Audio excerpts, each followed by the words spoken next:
Meus irmãos queridos, que Deus nos abençoe. Boa noite a todos, bem-vindos sejamos para mais uma noite, sem sombra de dúvida, inesquecível nesta existência e nas nossas futuras. 1995 foi um ano bom. A benfeitora Joana de Ângeles materializa pelas mãos de Divaldo Franco autodescobrimento, uma busca interior, né? Nós escolhemos um trecho da obra que guarda relação com o que vamos trabalhar nesta noite. Mas antes disso, nós gostaríamos de nos situar no espaço e no tempo, né? O que é que estamos fazendo aqui? Quem faz isso é o ego. Aproveitando, situar no espaço do tempo. É um programa de estudo, já deu para ver, né? E realmente sui generis. Conhece-te a ti mesmo. Uma reflexão espírita, psicológica, ano 1. Por favor, não esqueçam disso. É isso que nós queremos pontuar. Série psicológica de Joana de Ângeles, né? Módulo 4, aula 8. Está tratando da estrutura da psique humana na visão de Carl Gustav Jung. São aulas interativas e a nossa reunião de hoje, sabemos qual é? É a 18. Né? Então, separado desta obra magistral, Autodescobrimento, uma busca interior, o capítulo 6º desta obra trata de equilíbrio e saúde. E o texto que nós separamos foi Terapia da Esperança. O que diz um pequeno trecho do texto. O predomínio do ego nos relacionamentos humanos responde pelas incessantes frustrações e desequilíbrios outros que assinalam a criatura humana. Sem a correspondente consciência lúcida em torno dos objetivos da existência carnal, o indivíduo que assim age faz-se vítima da personalidade enfermiça a que se acostumou, como método de triunfo nos seus cometimentos. Considerando que o interrelacionamento pessoal é uma arte de dissimular sentimentos, a fivela máscara correspondente a cada momento e varia conforme as circunstâncias, ocasiões e pessoas com as quais se comunica. Acostumando-se à aparência, desloca-se da realidade, passando a viver inseguro nas armadilhas que prepara, com o objetivo de não se permitir identificar. Observando a conduta das pessoas inconsequentes que às vezes triunfam por meio dos recursos da fantasia e da bajulação, passa a imitá-las, deixando-se conduzir pelos absurdos comportamentos distantes da realidade e do dever. Estabelecem-se então conflitos íntimos, e a escala de valores padece a perda do significado, desaparecendo os parâmetros para a compreensão tanto do que é certo como daquilo que é errado. Superados os momentos de convívio no baile de máscaras a que se reduzem os seus encontros sociais, a identificação da pusilanimidade propõe-lhe o desrespeito por si mesmo, a perda da autoestima, o transtorno de comportamento neurótico. Novamente chamado à convivência social, oculta o estado interior legítimo e volve à dissimulação. Indispensável que o self predomine desperto no indivíduo, contribuindo para a sua realização, segurança e plenitude. Finaliza a benfeitora. Embora a maioria expressiva de indivíduos prefira o jogo das personalidades, não é possível ignorar a prevalência do sofrimento disso decorrente. Negam-se a verdade, recusam o autoencontro, fogem do despertar dos valores que se acham adormecidos e sucumbem. Professor, faz sentido? Obrigado, Ronin. Nem eu sabia que era já o encontro 18. Faz tempinho já. O Ronin tá ligado. Pessoal, boa noite, sejam bem-vindos. Que bom que vocês venceram o frio, tiveram coragem, disciplina, né? para a gente estudar mais um pouco. Foi o terreno. Bom, então, a ideia hoje é nós trabalharmos o que a gente chama de a estruturação do ego, né? Ou seja, todos nós somos espíritos imortais, estamos no mundo espiritual e precisamos temporariamente vir para o mundo físico em função da lei do progresso, da lei de evolução, vir a esse mundo para cumprir a tarefa que nos cabe no mundo enquanto espírito imortal, né? E para vir para esse mundo, nós precisamos, como comentamos, de um corpo físico, nós moldamos um corpo físico para poder transitar no mundo, mas também a gente cria uma roupagem aí psicológica, né? A gente estrutura uma personalidade, um ego temporário, uma personalidade temporária, para com que a gente possa interagir com esse mundo e gradativamente ir realizando aquilo que é maior em nós, que são as conquistas e os valores do espírito. Então, a cada existência, a cada encarnação, esse ego temporário é moldado a fim de beneficiar a verdadeira personalidade, que é o espírito imortal, que é o self, né? Então, como é que se dá esse processo? Como é que o espírito, ao vir do mundo espiritual para o mundo físico, molda esse ego temporário, né? A gente poderia fazer um estudo também de como molda o corpo. Também dá um estudo lindo, né? Como é que o perispírito se une, molécula a molécula, cada célula. Como é que a lei de causa e efeito direciona a divisão celular, a mutação genética. Como é que o espírito molda as tendências para todas as enfermidades que em potencialidade estão ali para serem germinadas ou não, dependendo do seu livre-arbítrio, dependendo das suas ações, né?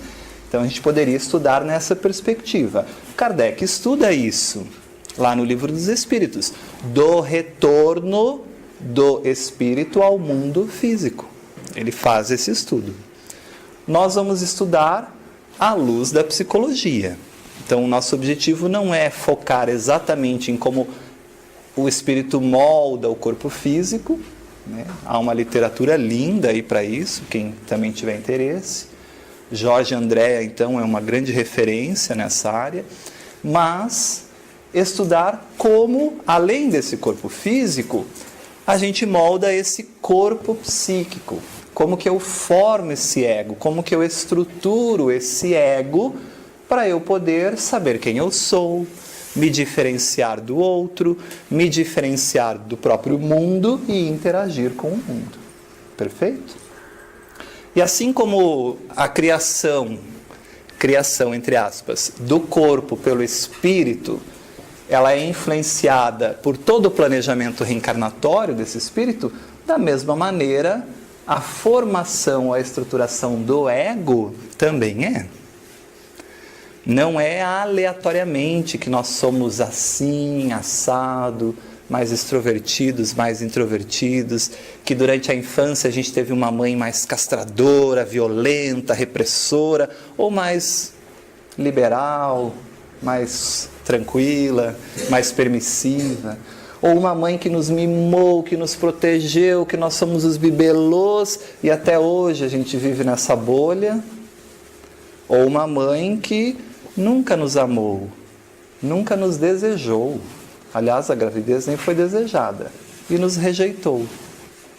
Não é à toa que tudo isso ocorre, porque assim como há um planejamento para moldar o corpo, também há para se estruturar todas essas questões ligadas à nossa formação egóica. Tudo bem? E isso é tão importante, nós precisamos tanto entender esse assunto que a gente vai iniciar hoje, porque mais adiante a benfeitora Joana de Ângeles trabalha no livro Amor, Imbatível Amor, um capítulo intitulado Feridas e Cicatrizes da Infância. E se eu não entendo como é que forma o ego, no espírito, como é que o espírito trabalha para a formação desse ego, e o que envolve o período infantil para isso, e as relações que se estabelecem na infância para isso, eu não vou conseguir entender como muito do que eu vivenciei na infância influencia o que eu sou hoje. E lá, nesse capítulo de Amor Imbatível Amor, ela vai trabalhar isso, né? Qual a influência da mãe, assim ou assado, do pai, assim ou assado, das relações que eu tive com a família, com o núcleo social, enquanto eu estava estruturando esse meu ego. Perfeito? Porque o ego, pessoal, ele é uma, como nós vimos, né? Ele é uma forma que o espírito tem para se manifestar no mundo. Nós vimos isso, né? Nós precisamos disso. A entrada do espírito no mundo físico desloca o campo, o centro de consciência do espírito para o ego. Porque no mundo espiritual, nós temos uma consciência muito mais ampla, a consciência atemporal, onde está gravada a lei divina. É essa consciência do espírito imortal, permanente, eterna. Agora, quando eu venho para o mundo, eu esqueço tudo que eu fui. Apesar disso me compor, está no meu inconsciente, mas eu não tenho a lembrança plena disso, e nem poderia, como nós vimos. Então, reencarnar significa deslocar esse centro da consciência do espírito para o ego. E o ego, como ele está mais ligado ao mundo, à matéria, mais impressionado pela consciência, porque ele é o centro da consciência, a gente tem uma tendência a acreditar que é só o ego e se esquecer do espírito. É uma tendência. Kardec vai chamar isso de influência da matéria sobre o espírito. A gente deslocou tanto o centro da consciência para o ego que eu esqueci quem eu sou verdadeiramente. A minha real personalidade. E não essa personalidade transitória que eu estou nesse momento. Mas não é por isso que o ego deixa de ter a sua importância. Porque sem ele, eu não consigo interagir com o mundo, né? Eu preciso do ego para interagir com o mundo, para que gradativamente eu vá compreendendo quem eu sou em essência. Um espírito imortal. E para que gradativamente o meu ego vá ampliando a sua percepção do mundo exterior e interior, até que ele se dê conta de que ele é mais do que somente o ego, né? Que ele estabeleça esse diálogo, essa conexão com o self. Estou falando grego? Vocês estão me olhando com umas carinhas? Tá tudo bem? Tá tudo bem? Mas vocês estão me acompanhando ou estou falando com as paredes? Estão me acompanhando. Que bom. Então, beleza. Estou falando grego, mas vocês entendem grego. Passou por lá. Beleza. Então, esse ego, ele é uma construção necessária para a gente interagir.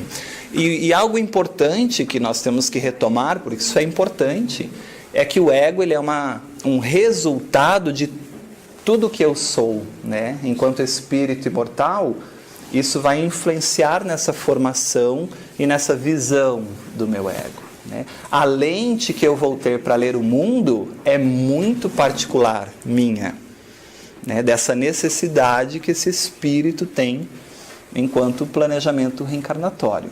Mas é sempre uma visão parcial, né? O ego, ele sempre olha com as lentes do ego, que é sempre parcial, nunca é uma visão total. Ainda não é. A tendência é que a cada experiência encarnatória a gente vá ampliando a visão do ego, possibilitando que o ego olhe tanto para nós que visualize todo o nosso self e se integre ao nosso self, ao nosso espírito imortal. Nós não temos nem ideia do que é isso. Nós não temos nem ideia de como funciona a mente do Cristo. Porque a mente do Cristo é assim, integrada ego-self. Quando Cristo veio ao planeta, ele tem essa moldagem, né, de uma personalidade temporária, mas esse ego, ele tem total integração ao espírito imortal, ao self. Não tem nenhuma área desconhecida, ignorada desse ego, que é sombria no Cristo. Então nós não fazemos nem ideia ainda do que é isso. Nós somos mais áreas ignoradas do que iluminadas, né? Nós somos um grande desconhecido de nós mesmos, porque o ego ainda vê uma parcela muito pequena, ilumina pouco essa escuridão.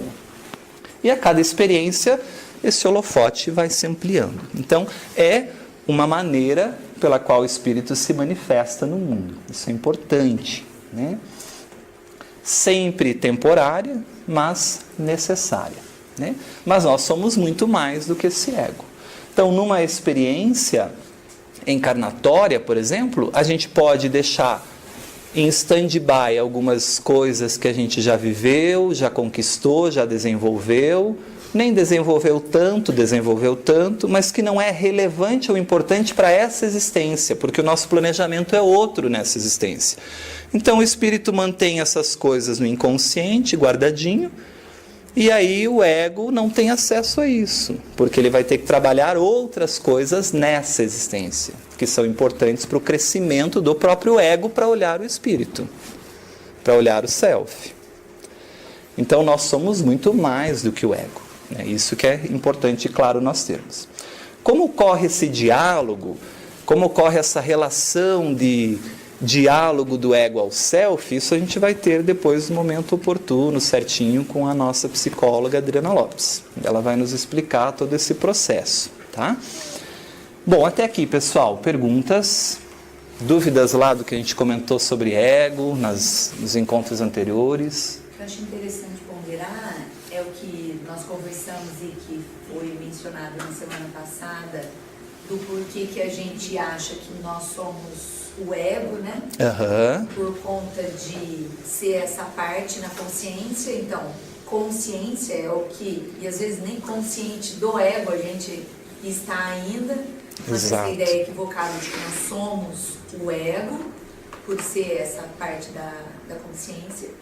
E outro ponto que eu acho muito bonito é essa possibilidade de burilar esse ego. Claro. Então, lembrar, né, de aproveitar para se reajustar com o não muito amigo enquanto estás a caminho com ele.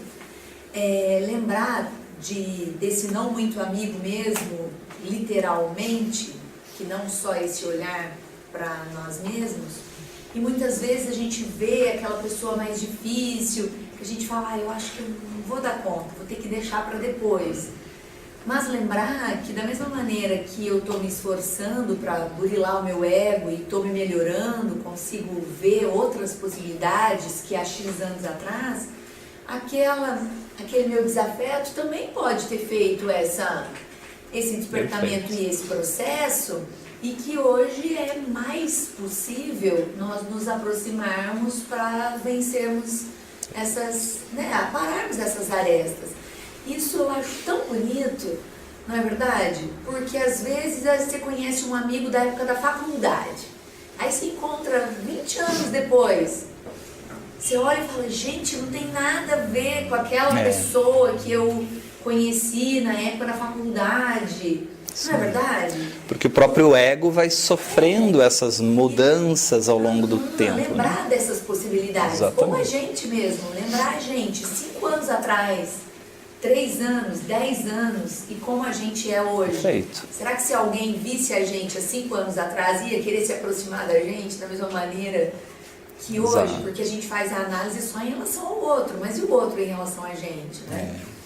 Então, essa adaptação é muito linda. E são fases pelas quais esse ego passa mesmo, né? Desde o seu surgimento até a sua maturidade, vamos pensar assim, são fases, são buscas, são metas e objetivos, são deuses que nós temos. E a gente segue esses deuses. Às vezes nos enganamos, nos frustramos, e o melhor mecanismo que a vida tem para fazer esse ego redirecionar o seu percurso é a frustração, né? Porque a gente acredita naquilo, na visão egóica, se frustra e aí vai ter que retrabalhar esses aspectos, mudar paradigmas comportamentais, e aí o ego vai ampliando gradativamente essas percepções, né? Que fala também a favor do nosso comportamento equivocado da rotulagem, né? Sem dúvida. Eu rotulo, eu acredito que aquilo é a realidade. E outro aspecto importante, então, do ego é a gente entender que o ego, ele nasce a partir do inconsciente. Gente, isso é muito lindo. Isso é lindo. Antes de eu existir enquanto personalidade, ego, eu já existia enquanto inconsciente. Isso é muito bonito. Entender isso, que o ego nasce do inconsciente, é compreender que o que vem primeiro é o inconsciente. O inconsciente é a priori, como a Adriana Lopes fala muito bem, né? É o inconsciente que vem antes. Mas para o Espiritismo isso é mais claro de entender, é mais fácil de entender para nós. Porque o espírito antecede a personalidade, é óbvio, né? O espírito já existe antes da personalidade existir, né? Mas para a ciência acadêmica, isso é uma grande revolução no pensamento que Jung propõe, né? Quando dá essas abordagens do inconsciente como antecedendo a própria estruturação do ego. Isso é importante, perfeito? A gente vai entender isso melhor. Como que o ego nasce do inconsciente. Poderia adiantar a vocês que viver no inconsciente é viver na maravilha do paraíso. Lá não tem problemas, não tem dor, né? Mas quando a gente sai do inconsciente, é uma expulsão do paraíso. E existe um símbolo muito bonito que a benfeitora vai trabalhar, que a gente vai ver isso mais adiante, tá? E também entender que o ego é, como nós vimos também, o representante do self na consciência, não é verdade? Se o ego nasce do inconsciente, o inconsciente, a totalidade de quem eu sou, é o espírito, é o self. Então é o self que cria o ego. E olha que doido, o self é o centro e a totalidade de tudo, da psique, mas é o inconsciente. Mas tem consciência no inconsciente. O self é tão inteligente, tem sabedoria no inconsciente junguiano, tem uma consciência nesse inconsciente, porque ele cria algo que é necessário para que ele possa se manifestar e se tornar pleno, que é o ego. Então, o ego é um desintegrado, a gente viu isso, do self, né? Uma parcela do self, para que a gente possa estabelecer uma imagem de nós mesmos, temporária, interagir com o mundo, fazer as experiências com o mundo e, ao mesmo tempo, para que esse próprio self vá se realizando, se plenificando. Esse Deus que nós temos em nós, essa imagem divina em nós, possa ir se realizando. É muito bonito isso. Então Deus quer fazer uma morada em nós. Deus quer morar em nós. O self quer viver plenamente no nosso corpo, no nosso psiquismo. E o ego intermedia esse processo. Se essa casa é meio tabajara, se esse ego é meio tabajara, Deus não consegue se estabelecer nessa casa. A casa, o vento leva a casa, né? Ela se destrói rapidamente. As adversidades vêm e essa casa sucumbe. Agora, se a gente constrói essa casa numa base sólida, num terreno sólido, como diz a parábola do Cristo, aí pode vir vento, pode vir chuva, pode vir tempestade, venha o que vier, que Deus se mantém nessa casa estruturando, né? E isso é uma referência bonita para como esse ego vai se formar também. Será que se eu formar um ego mais chinfrim, uma casa mais frágil, de palha, será que resiste às adversidades do mundo? Será que quando eu tiver que dar conta das coisas do mundo, eu vou ter um ego para isso? Mas dá mais trabalho fazer É. a casa de tijolos. Dá mais trabalho. E quando o ego vive no processo doentio do egoísmo, ele não autoriza essa integração. Perfeito, perfeito. Então, o self, vocês conseguem entender que é o self que controla tudo? É o espírito imortal que controla o processo, desde a formação do ego até a evolução do espírito. Só que o ego nem sempre sabe disso, né? O ego acha que é ele que está ali gerindo a casa, movimentando as coisas, fazendo, acontecendo. Mas quem coordena esse processo é o self, né? É o self que trabalha para a evolução. É no self que estão escritas as leis divinas, nessa consciência do inconsciente, nessa sabedoria que existe nesse inconsciente. Perfeito, pessoal? Muito bem. Então o ego é um representante desse self.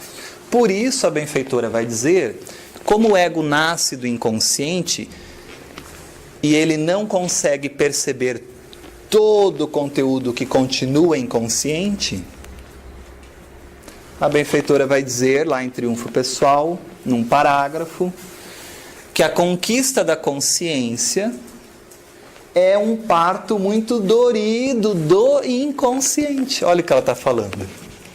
A consciência nasce, é um parto. E não é um parto fácil, não. O bebê tá viradinho, tem que ter um monte de cuidado lá, tem um monte de problema, um monte de complicação ali. Até sair, até nascer essa consciência do inconsciente. É sofrido, é doído esse parto. É uma expulsão do paraíso. Vai ser expulso. Né? Porque a gente não quer sair, paraíso é bom. A gente anda peladinho e não está nem aí com nada, está tudo bem. A gente nem sabe que está pelado, porque a gente não tem consciência do próprio corpo e do outro. A gente está no meio de todo mundo. Adão é Eva é Adão, e é a árvore, e é tudo. Porque eu não tenho ego, eu não sei ainda quem eu sou ali. Então está tudo bem, mas uma hora eu vou ser expulso desse lugar. Né? Então, a conquista da consciência é um parto muito dorido do inconsciente, e esse inconsciente continua ainda dando expressiva parte desses conteúdos psíquicos, dos quais o ego necessita e deve assimilar. Olha o que ela está dizendo. Que este ego vai ter que dar conta desses conteúdos inconscientes, que são a maior parte ainda de nós. Só que esse ego não vê tudo isso.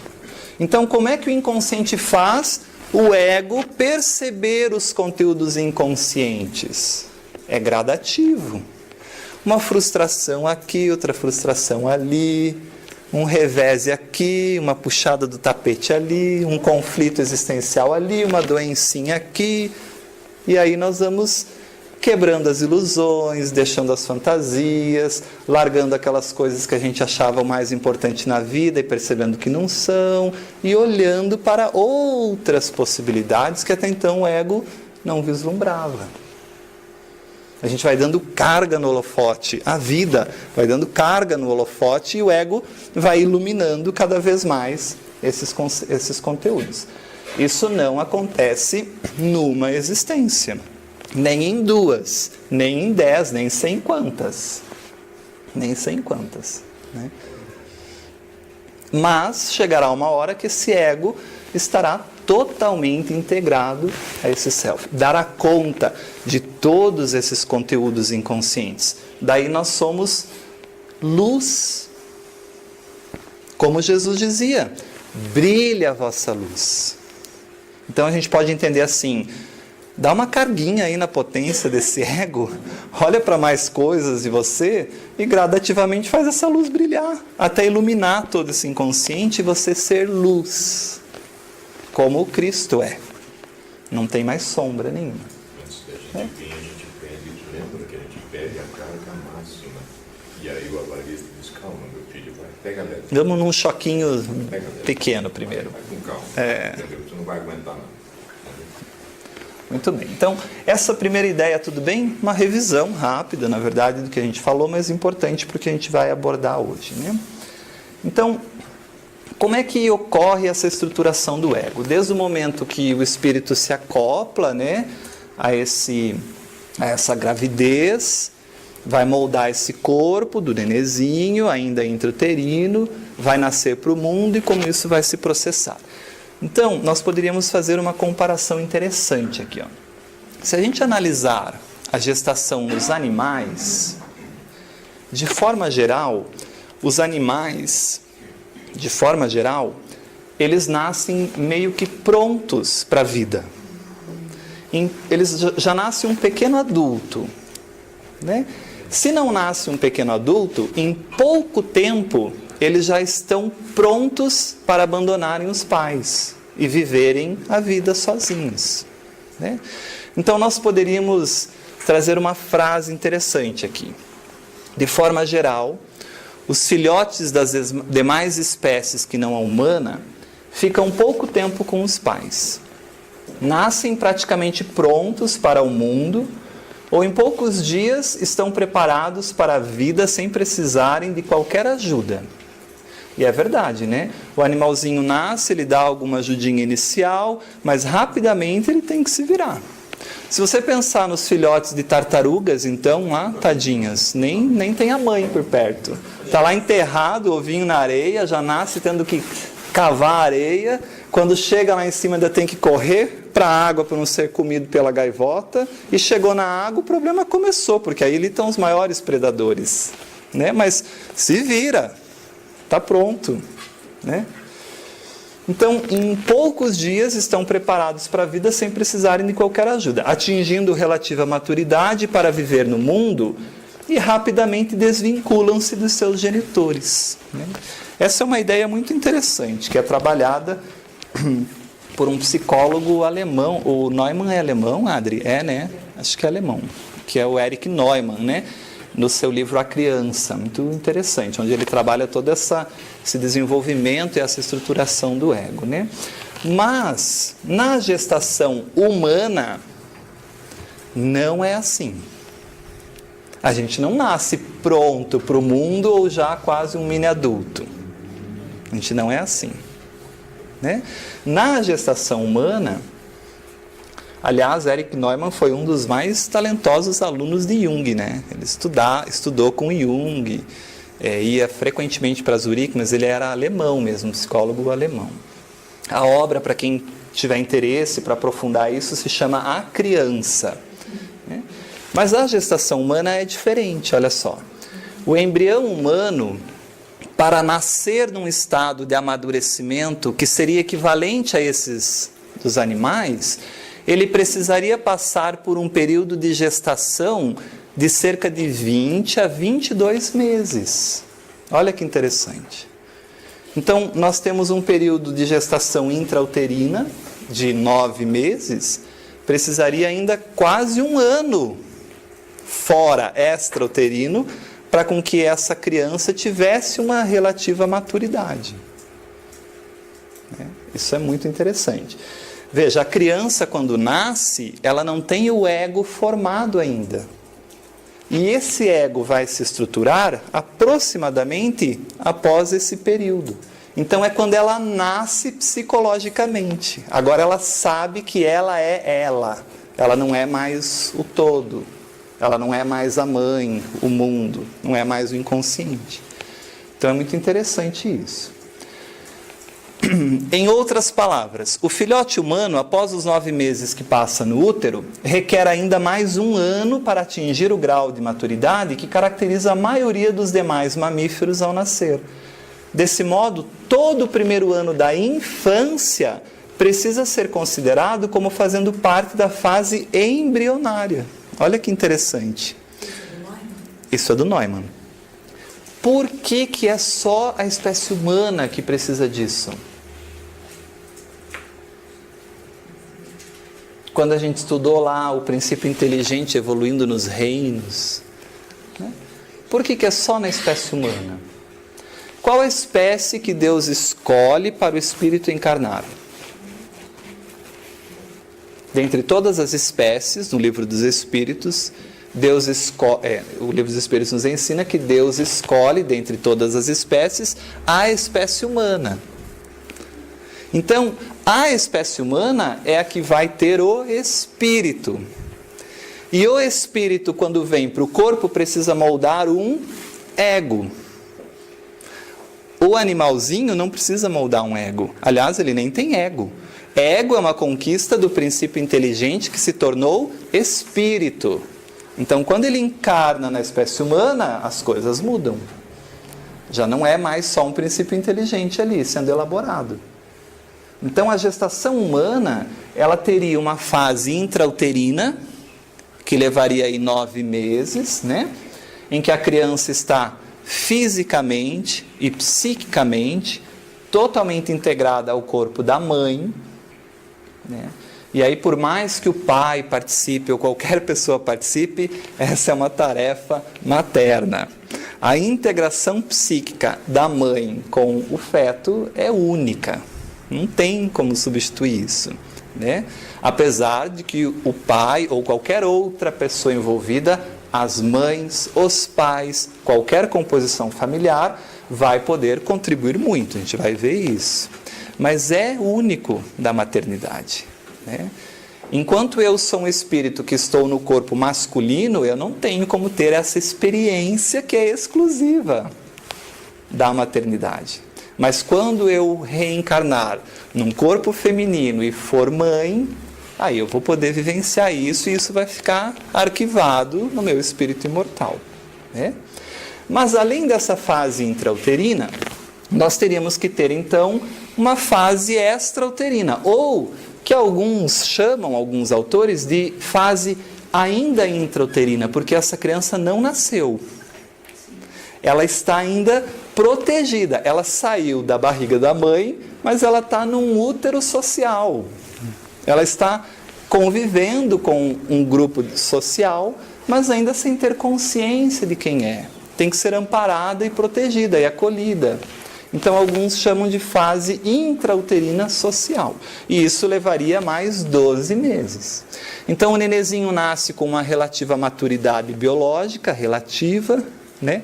Mas uma ainda imaturidade psicológica, no sentido da consciência do ego, porque ela é o inconsciente. A criancinha nasce e não sabe quem é, né? Tudo bem? Então, na espécie humana, esse bebê nasce com um amadurecimento orgânico inicial, mas ainda está totalmente dependente, subordinada ao adulto. Veja que a necessidade já do espírito em estando ali exige relações sociais diferentes dos animais. Já exigem relações sociais diferentes, né? Que é uma lei divina, inclusive, a lei de sociedade, né? E o ego e a consciência ainda não estão estruturados. Existe consciência e ego em potencialidade do self. Isso já está no self, porque é o self que vai gerir e criar isso. Então, em potencial do self já, mas ainda não existe isso manifestado e estruturado enquanto consciência e ego. Isso vai acontecer. Então, após 12 meses, em que esse ego e essa consciência se estruturam, há o que a gente poderia chamar de um nascimento psicológico, então, desse ser, né? Agora esse ser se reconhece. É o momento, então, que a criança começa a falar na primeira pessoa, né? Eu quero, eu gosto, né? É o momento em que ela começa a ter a continuidade de memória, né? Coisas e as funções todas do ego, como a gente viu lá anteriormente. Beleza? Então, Neumann vai dizer assim. Então, o autor é esse, Erich Neumann. O livro é A Criança, para quem quiser entender um pouco melhor isso. Esse fenômeno básico, olha lá, específico da humanidade, porque é o espírito que precisa de ego, né? Ele precisa do ego para se manifestar no mundo. Estabelece um contexto humano para o desenvolvimento da criança desde seu início. O estado de dependência da existência humana é único no reino animal, pelo fato de, na parte final de sua vida embrionária, o filhote humano ser retirado das mãos da mãe natureza, vamos pensar o aspecto biológico mesmo, né? e entregue a uma mãe humana, social agora, no mundo, né? E aí, como é que vai acontecer esse relacionamento? A gente vai estudar um pouquinho mais isso. Beleza? É bonitinho quem trabalha com criança pequenininha, que a criança faz garacuja, né? Que são aqueles rabisquinhos, né? Aí faz rabisco. Aí quando o ego é formado, ela fecha a bolinha. Começa a aparecer bolinhas no desenho. Eu fiz na faculdade umas fases do desenho, né? Aí ela vai rabiscando. Aí eu peguei vários, coletei de crianças pequenas, aquelas garacujas. Aí ela fecha a bolinha. A partir do momento que ela fechou a bolinha, ela constituiu o ego. Que legal, né? E até então ela falava, o João quer bala, o João quer mamar, o João caiu. Tudo na terceira pessoa. Aí quando ela fecha a bolinha, ela fala, eu quero, eu consigo, eu caí, eu machuquei. Então é bonitinho que você vê bem, quem trabalha com criança pequenininha, quem é de pré-escolinha, vê bem isso. E aí a gente pode ampliar isso, pensando lá no cérebro triuno, talvez a parte cerebral, né, responsável por essa consciência e ego não é reptiliana e nem mamífera, né? Tem que ser humana, tem que ser aquele neocórtex, em algum lugar ali que vai ter essas bases neuronais para essa formação, porque é o espírito quem precisa do ego, né? E isso vai acontecer na espécie humana. Então esse neocórtex em algum momento elabora esse processo aí para exteriorizar, concretizar a manifestação do inconsciente, do self. Então, pessoal, a criança nasce no início e ela é um inconsciente. Isso é importante, isso é muito importante. Se o que vem primeiro é inconsciente, só depois surge a consciência e o ego, então a criança não sabe quem é. Ela não tem consciência de quem ela é.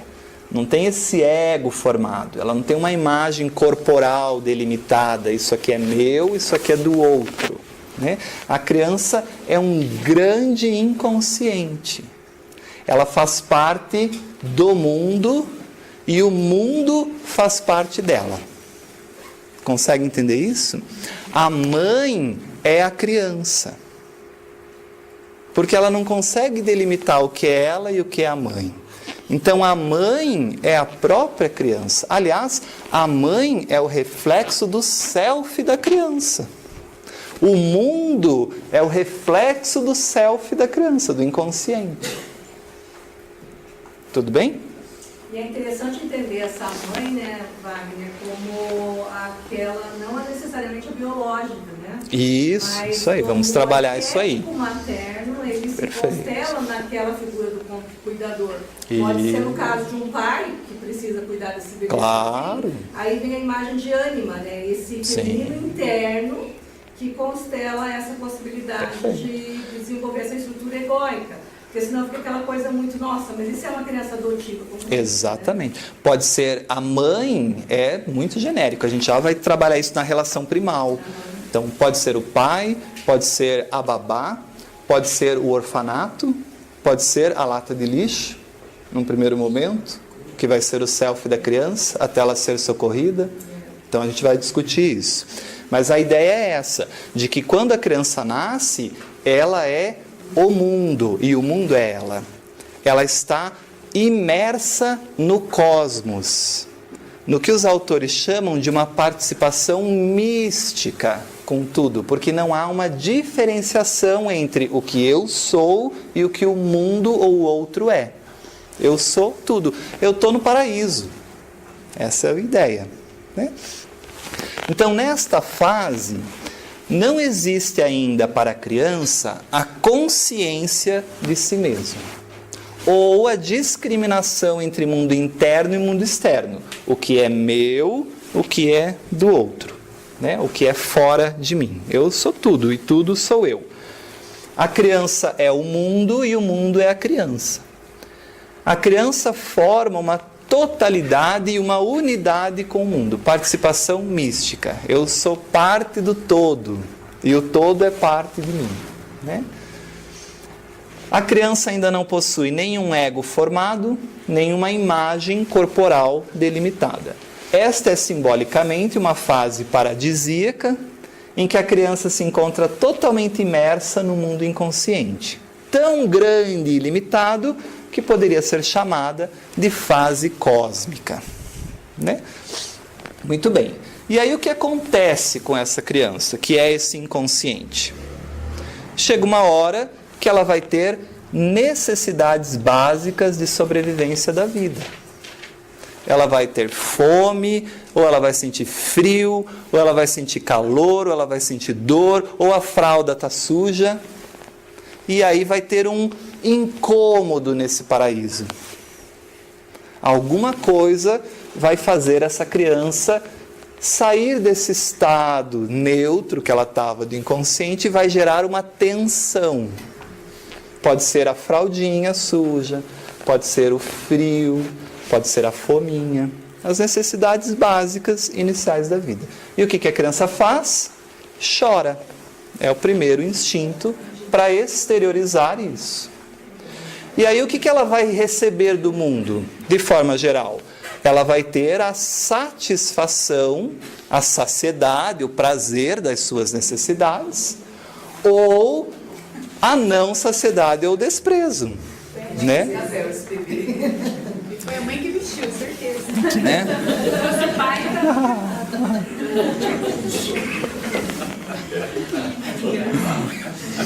Então, olha que interessante isso. O self do bebê, ele é projetado no mundo e ele tem dor. Aí o mundo dá para ele um seio farto de leite, quentinho, que ele mama e se acolhe. E aí ele volta para a neutralidade. De repente, ele faz cocôzinho na fralda e gera uma tensão de novo e ele chora. Daí o mundo acolhe ele trocando a fralda, fazendo um carinho, passando um paninho, colocando uma fralda sequinha, calorzinho, e ele volta para a neutralidade. Vamos pensar que sim, por enquanto, né? Aquela trágica. Então, o que acontece na psique? Você tem uma tensão. Quando você tem tensão, diferenças de tensões, você tem movimento energético. Então, se estabelece um movimento energético na psique. E gradativamente, cada estímulo desse vai estimulando o self para formar a consciência. A criança vai começando a ter consciência das coisas a partir desses estímulos. Ela já começa a ter consciência de que ela vai receber algo, de que vai ter isso, de que vai ter aquilo, né? Então, dependendo dessas necessidades, ela vai ter a saciedade, os estímulos positivos do mundo a ela, né? Ou não. E isso é muito importante, porque se essa criança está com cólica, com a fralda suja, com fome, ela joga isso para o mundo e o mundo não atende a essa necessidade do self, como o mundo é o espelho do meu self, eu vou criar um ego que vai pensar que o mundo não é bom, o mundo não me acolhe, o mundo não é legal. Aliás, o mundo é hostil. E aí eu crio um ego que vai estar centrado na ideia, na ilusão, na fantasia de que o mundo não é acolhedor. E eu posso ter alguns problemas para me relacionar. Mas eu não sou assim. Isso é uma ilusão do ego. O self não é isso. Mas eu criei, na minha estruturação do ego, talvez um ego frágil. E aí Deus vai ter dificuldade para se estabelecer nessa casa. Isso que se chama de trauma? Não sei, Adri, será que é isso que se chama de trauma? É bem psicológico, né? Intenção, frequência, intensidade, tudo é demorado, né? Na psique, isso pode ser vivenciado como um trauma. Ouviu lá, Neuda? Dependendo da frequência, duração, intensidade, poderia. Eu pensei no aspecto da criança ferida, Isso. que depois vai refletir na vida adulta também, se não for trabalhar. É. Porque o ego, ele é uma imagem que me configura, mas essa imagem pode estar distorcida. Então, se eu não tenho atendido às minhas necessidades, eu posso achar que eu não sou capaz, que eu não consigo. E isso não é verdade, não corresponde a quem eu sou enquanto self. É um ego que tem uma imagem inferiorizada sobre quem realmente eu sou. Então, gradativamente, eu tenho que mudar essa lente, essa percepção. Então, vamos pensar assim. Se esses estímulos são positivos do mundo, eu vou ter um sentimento de segurança, de confiança em relação ao mundo. Ou seja, um ego melhor. Agora, se os estímulos são negativos, eu tenho um sentimento de insegurança, de desconfiança em relação ao mundo. Então, pessoas que têm ambientes de muita exigência, de muita castração, de muita violência psíquica, coisas que me despotencializaram durante a formação desse ego, eu vou ter uma tendência a estruturar um ego mais centrado nessa ideia de quem eu sou e que, na verdade, não corresponde a quem eu sou realmente. Porque enquanto espírito imortal, eu não vim para o mundo para ser coitadinho, para ser incapaz, para ser infeliz, para sofrer, para pagar. Não vim. Apesar do movimento espírita divulgar isso, que você vem no mundo para pagar o que você fez nas vidas anteriores. Então aguenta. Isso é o maior equívoco. Está sendo revisto isso. Graças a Deus, né?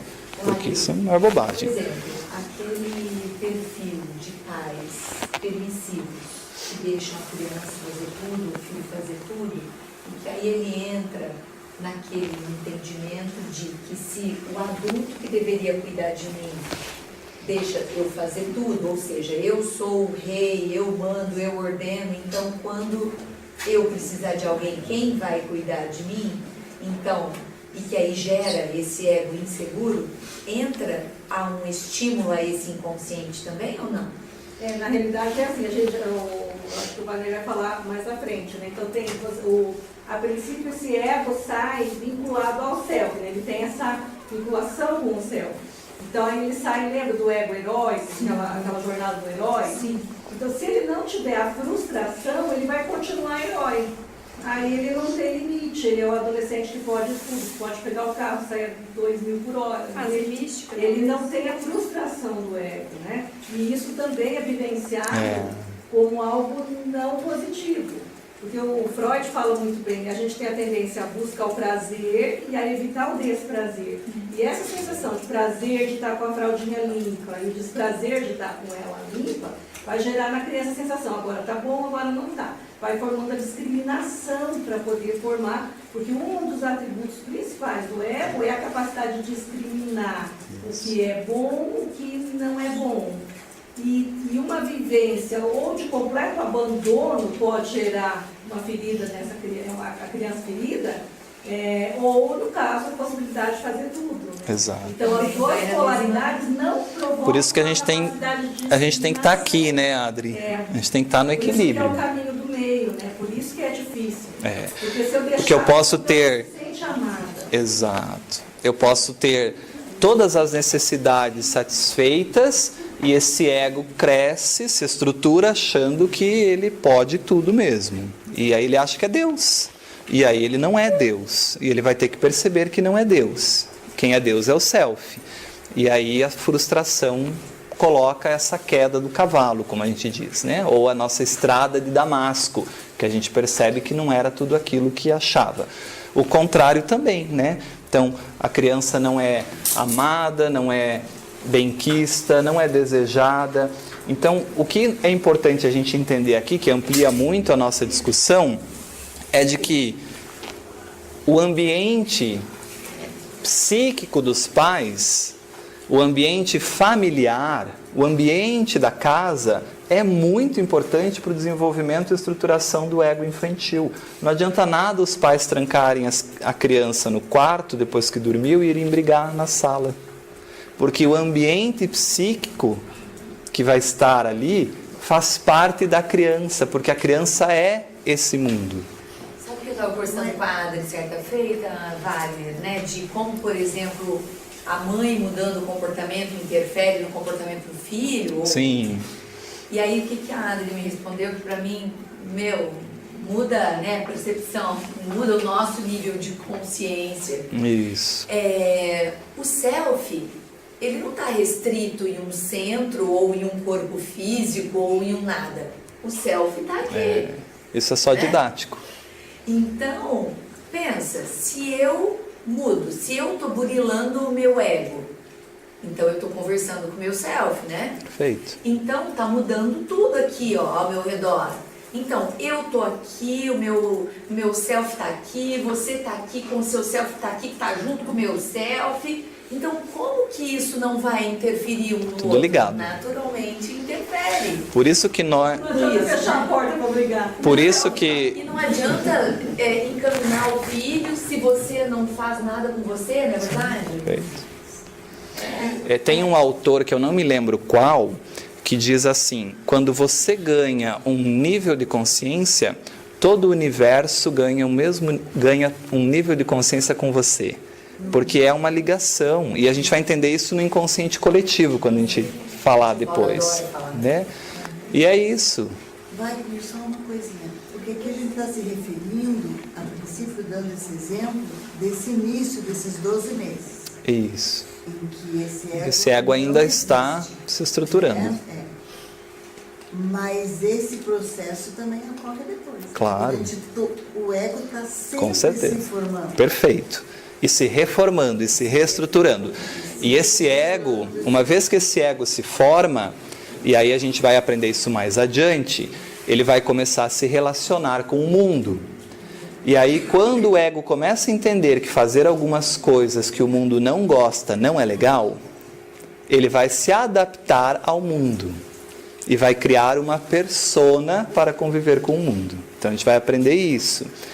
E ao mesmo tempo que eu crio uma persona para viver com o mundo exterior, no meu inconsciente se forma o oposto, que é quem eu sou, mas que está sendo ignorado, que é a sombra. Então, mas isso a gente vai ver mais adiante. Mas esse ego, ele vai se reinventando, né? Ou às vezes vai consolidando as suas convicções. Eu realmente sou Deus, né? E essa ilusão, uma hora vai ser quebrada. Às vezes é quebrada só na desencarnação, né? Então, é através da confiança. Isso é muito importante. É através da confiança que o bebezinho tem de que o seu desconforto será brevemente aliviado por meio da intervenção da relação primal boa. E aí eu chamo a atenção.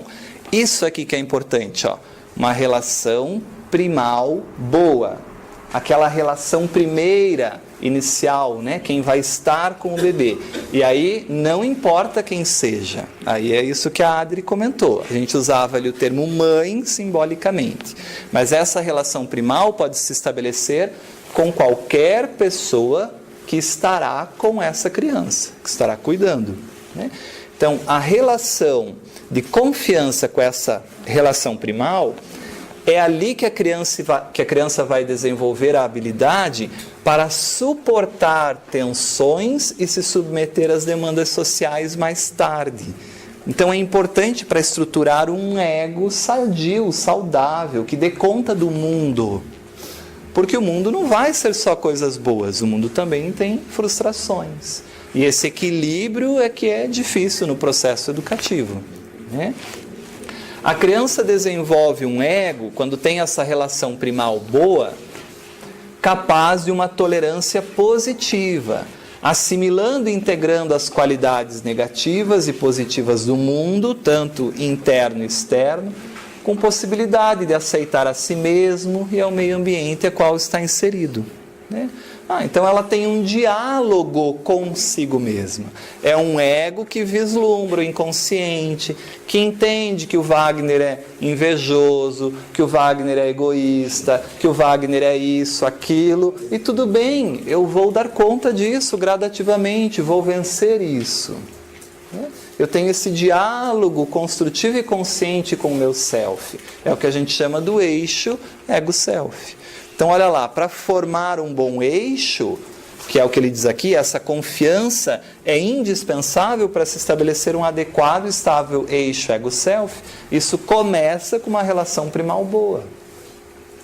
Então você chega em casa hoje e pede assim para sua mãe, se ela ainda estiver encarnada: mãe, você sempre me desejou?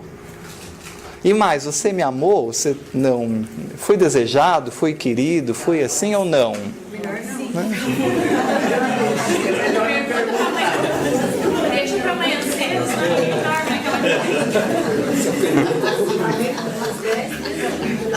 Se ela disser para você assim: credo, menino, de onde você vem com essa pergunta? Tá louco? Ela não quis, pode ter certeza. É o complexo, né? É o complexo que aflorou ali.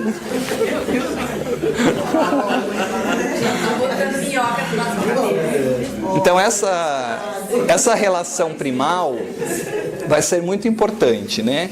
Então, quem está, vamos chamar aqui de mãe, mas essa mãe pode ser um pai, né? Essa mãe simbólica. Como a mãe é parte da criança, como o mundo é parte da criança, e ela sente esse reflexo, então, se eu tiver essas sensações de necessidades básicas, fome, frio, dor, que a gente comentou, e a criança for acolhida, ela vai sentindo que é bom, que vale a pena estar nesse mundo, e vai estruturando esse ego de uma maneira mais forte, mais estável, até para ter o diálogo com o self. E o contrário é verdadeiro, né? Se ela não tem isso, ela tem um sentimento de confiança no mundo que fica prejudicado. E aí o ego geralmente não consegue dar conta das coisas do mundo, né? Quando isso acontece, digamos, no primeiro ano, mas depois a coisa muda. Vamos supor uma criança que é abandonada, que é maltratada, como aquele bebê que a gente viu pela televisão, que os pais agrediam, batiam, mordiam, torturavam, né? Depois, quando ela é colhida, ela é adotada, né, e tal, porque demora um período também para perder o quarto poder do elementório. Mas há conserto nisso? Com certeza, né? A gente tem que pensar que o amor sempre prevalece e vence, né? Ela é importante, essa fase, mas ela pode ser... Porque o ego, ele vai sofrendo modificações. Então, por mais que eu tenha um ego que se estrutura numa relação primal deficiente, eu posso fazer esse ego depois usar outra lente para perceber a si mesmo, a quem ele é no mundo. Não, você não é incapaz, você consegue, você é forte, você é filho de Deus, você nasceu para ser feliz, você também pode. E aí isso é uma reestruturação que esse ego passa. Agora, por que será que eu moldei uma família que vai me dar uma relação primal negativa? Ou por que será que eu sou um espírito que moldei uma família que vai me dar uma relação primal positiva, agradável? Por que será que eu tinha na prova da minha mãe ficar comigo ou me jogar no lixo? E ela falhou, me jogou no lixo. Mas não é à toa também que eu fui parar no lixo. Então, eu, enquanto espírito imortal, preciso dessa relação primal, inicial dessa maneira, porque esse é o ego que eu tenho que estruturar para viver no mundo, dependente das minhas necessidades evolutivas enquanto espírito imortal. Se isso vai ser corrigido ou não, isso vai depender de mim, do que eu quero, do que eu desejo, né? E aí a gente vai sugerir um filme que foi trabalhado pelo Marlon Reikdal em Curitiba, no encontro de coordenadores de grupo de estudos da série psicológica. Quem não assistiu, assista. Chama-se Preciosa. Eu sempre acho que é Esperança o nome do filme. É Preciosa. Preciosa. E aí vocês vão ver o que é uma relação primal catastrófica e que o espírito decide que não vai ser esse ego incapaz, que não dá conta do mundo, que não consegue, que ele vai dar a volta por cima. Eu li o livro e assisti o filme, vale a pena. É muito legal. As duas coisas. O livro é tão bom, quer dizer, bom é uma coisa muito difícil de falar em relação ao filme. E aí talvez a gente possa até assistir juntos. Chorar do começo ao fim e falar, nossa, estou reclamando do quê? Então, eu acho que a gente pode até... Bom, sofrido e mexe A gente pode até fazer essa... Porque é difícil achar esse filme também, né? Então a gente pode, às vezes, assistir juntos e depois discutir isso, como foi feito no próprio encontro em Curitiba também, pelo Marlon, né? Ah, é? Tem no Netflix? Ah, que bom. Chama-se Preciosa, quem quiser assistir. Eu acho que eu tenho um filme lá em casa. Vou amanhecer assistindo. Acho que a gente não vai mais Oi? O autor do livro? Não sei porque eu não li o livro. Quem é o autor? Eu não sei também. Assim, alguém me sugeriu e eu comecei a ler o livro. Eu não sei, mas isso acha rapidinho no Google. Eu não sei porque eu assisti lá no encontro de Curitiba. É angustiante também, né? Impecável, assim, vale a leitura do livro, vale... Eu acho que eu nunca assisti um livro que fosse tão fiel. Filme e livro. Porque normalmente filme e livro você se frustra com algumas coisas. Mas o livro é perfeito e o filme é perfeito. Wagner, agora eu entendi por que você confunde com Esperança, porque o filme chama Preciosa, uma história de esperança.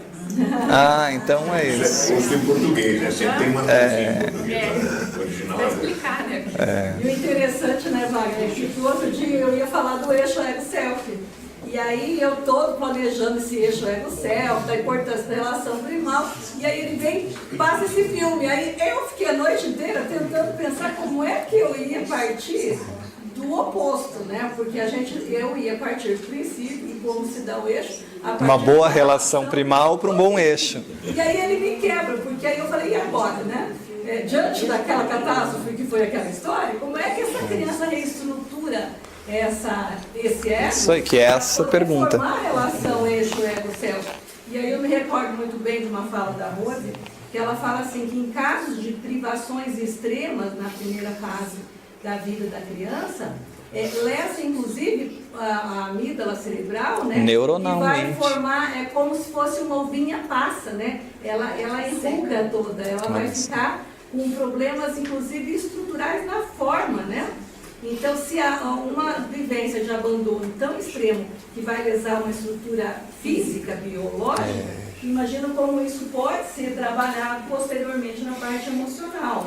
Mas é claro que depois você vai tentar essa questão, aí o amor supera a multidão de pecados. Com certeza. Né? Que ela sendo amada, o amor vai superando, mas a marca fica biologicamente, inclusive no sistema límbico. Isso aqui é interessante. Cerebral, a parte emocional.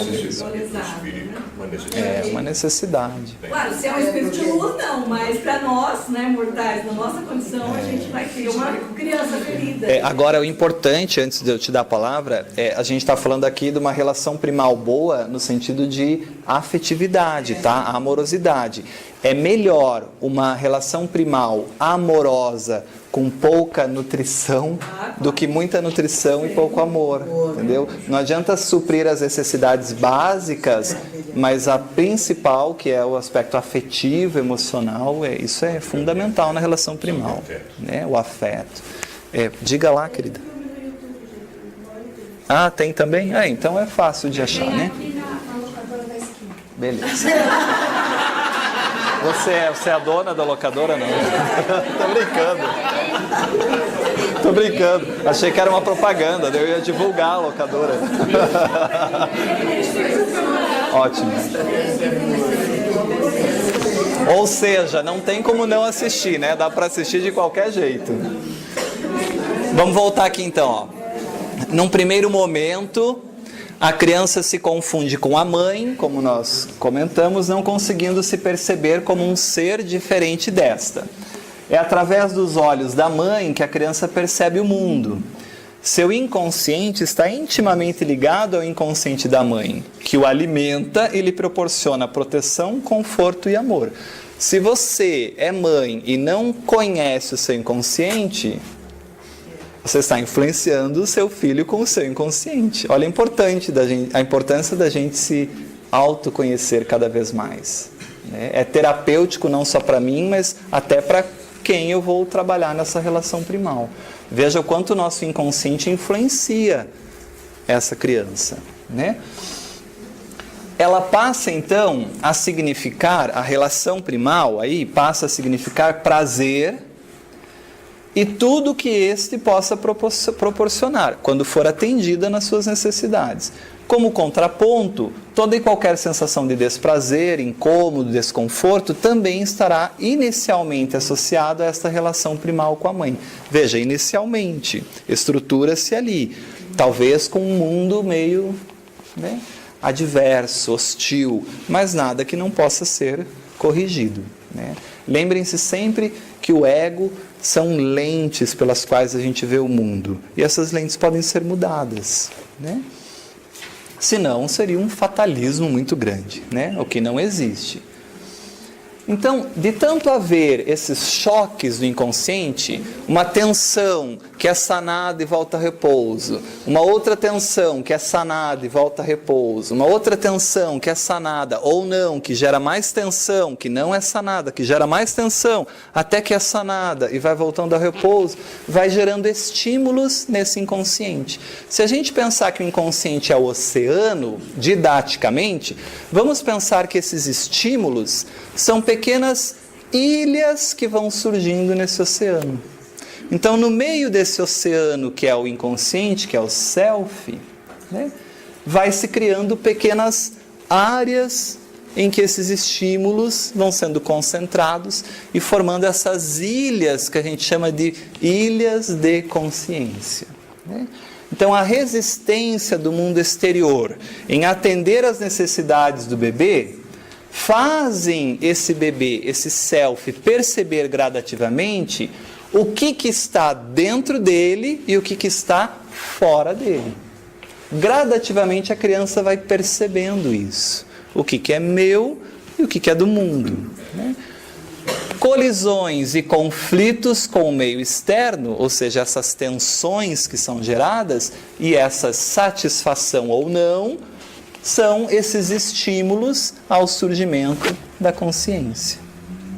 Beleza? Fica uma analogia interessante aí, né? Então, a criança está em repouso, imersa na segurança, está aquecidinha, quentinha, gostosa, de repente vem a cólica, daí ela começa a chorar, então tem uma tensão. E aí ela é acolhida, protegida, satisfeita nessa necessidade, sai da tensão, volta para o repouso, mas estimulou um pouquinho ali aquele inconsciente. Até que esses estímulos vão formando ilhas que se unem numa grande ilha, que é a consciência. E aí a criança começa a entender o que é meu, o que é do mundo, né? O que existe, então, são essas ilhas de consciência, né? Entre aspas, aí, para a gente didaticamente entender. Cada estímulo é interpretado pelo cérebro e é processado, formando associações de ideias ou pequenos focos de luz, que são essas ilhas, porque o inconsciente é uma escuridão. Então, são pequenos focos de luz que vão acendendo dentro da escuridão do inconsciente. Até que esses focos de luz se unem num foco único, que é a consciência e o ego. Conseguem mais ou menos compreender isso? Então a criança, ela sabe que o corpo dói, daí ela sabe que ela vai chorar e vai ser atendido, isso é consciência, né? Mas ainda ela não sabe o que é ela, o que é o outro. Então a consciência vem primeiro e depois se estabelece o ego, né? Ela identifica o barulho, ou seja, ela tem consciência, tem o barulho, né? A consciência vai amadurecendo gradativamente em função dessas tensões do mundo, que o self projeta no mundo e é atendido ou não, né? Mas ela ainda fala na terceira pessoa, ou seja, a consciência ainda é descontínua, não tem ego, né? O Joãozinho quer, o Joãozinho vai, o Joãozinho gosta, né? Os desenhos ainda não estão com bolinhas, né? Não está fechado no eu. Até que, como dizem os autores, gradativamente, essas ilhas de consciência passam a constituir uma nova série muito importante de conteúdos que pertencem ao próprio sujeito que percebe, é o ego. É aí que vai começar a originar o ego.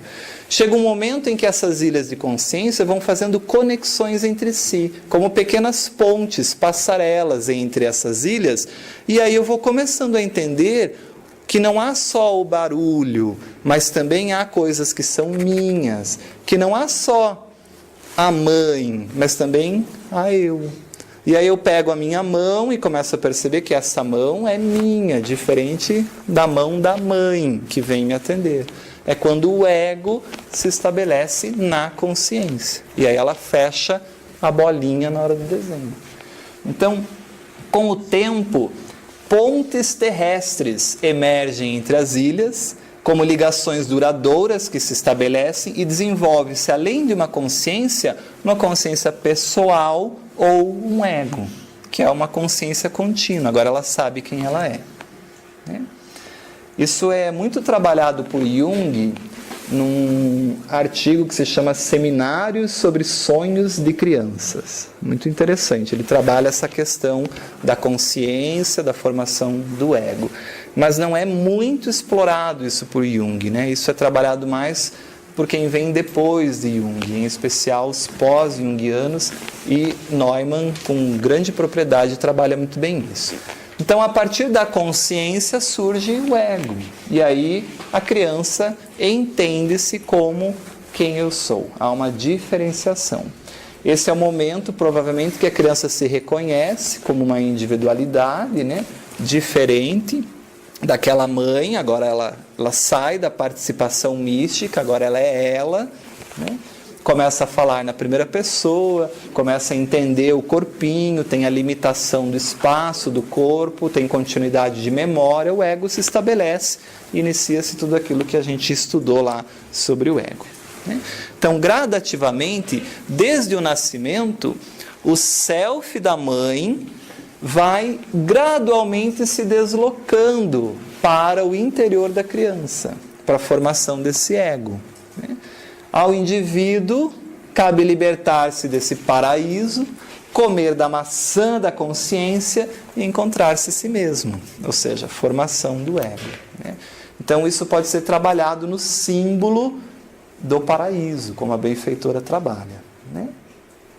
Fica mais ou menos claro, assim, dá para ter uma primeira ideia desse processo, da origem, da estruturação do ego, da importância da relação primal, de se acolher, de se ter essa estrutura afetiva.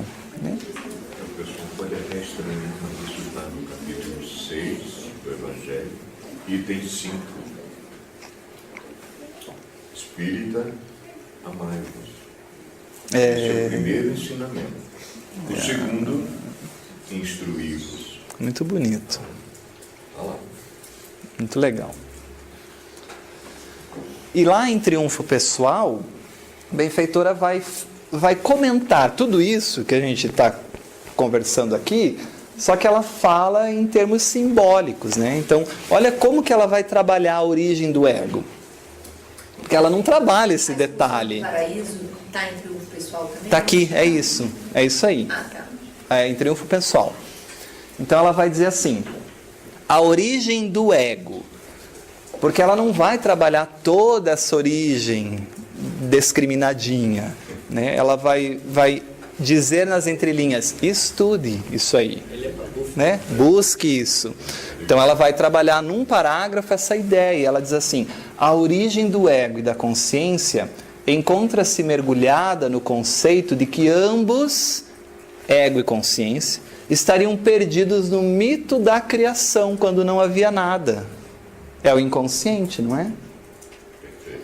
O que mais determina Deus criar o mundo? O que faz Deus criar o mundo? Já leram lá a Bíblia na Gênese, os livros mosaicos? Gente, aquilo é poesia pura.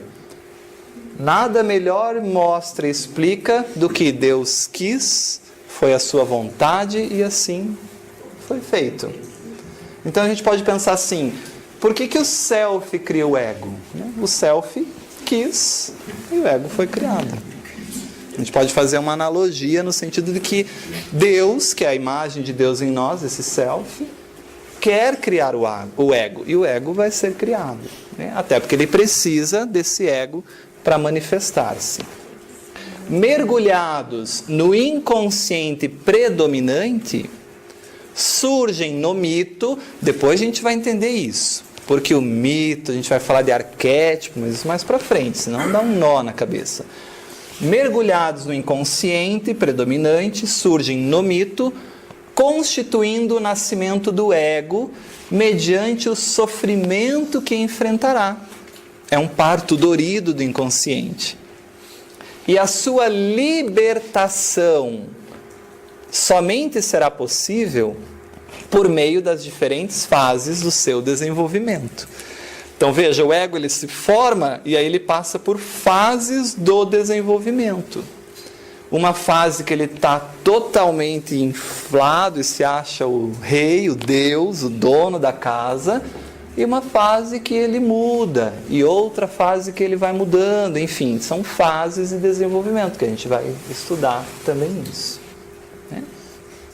E aí ela vai trabalhar o mito da criação, né? Como essa origem do ego e origem da consciência a partir do inconsciente. Então, todo mundo sabe qual é o mito da criação? E, em especial, ali, a expulsão do paraíso?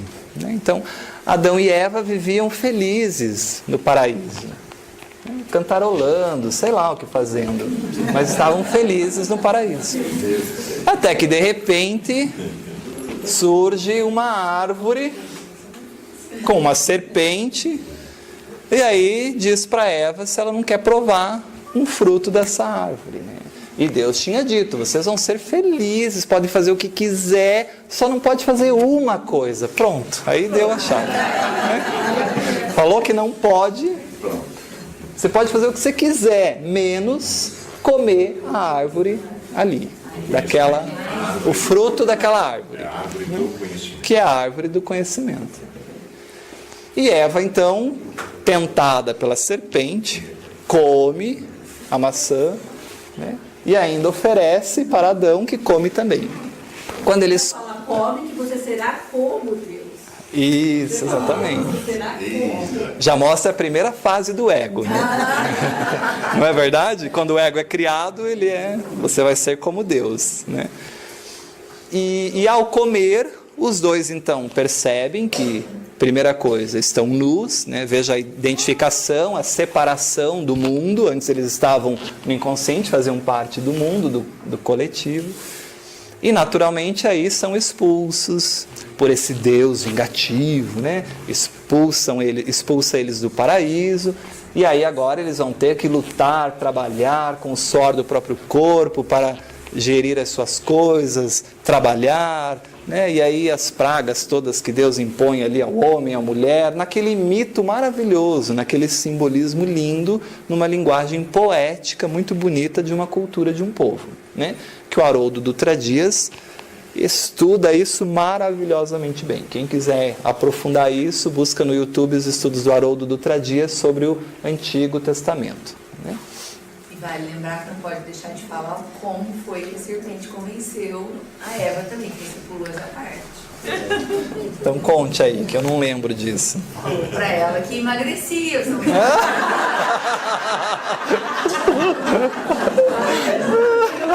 Boa.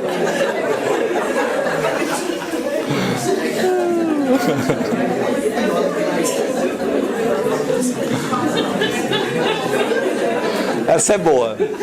Essa é uma versão traduzida já, né? Atualizada.